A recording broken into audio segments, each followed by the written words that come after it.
When do the actions of one employee turn into a crisis for an organization?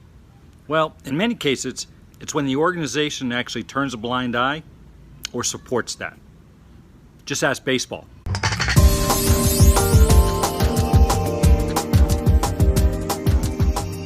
Another baseball season, another scandal, this year involving pitchers being accused of using sticky substances on the ball to change the rotation and get more batters out. Well, I know some fans are going, so what? That cheating's been a part of baseball forever.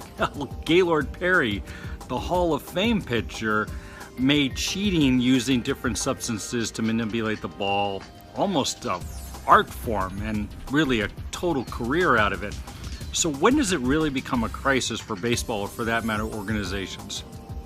When an organization has an individual that tries to cheat, that in of itself doesn't become a crisis. When it does, though, is when that organization decides to tolerate it, generally look the other way, or actually support, endorse, and facilitate that.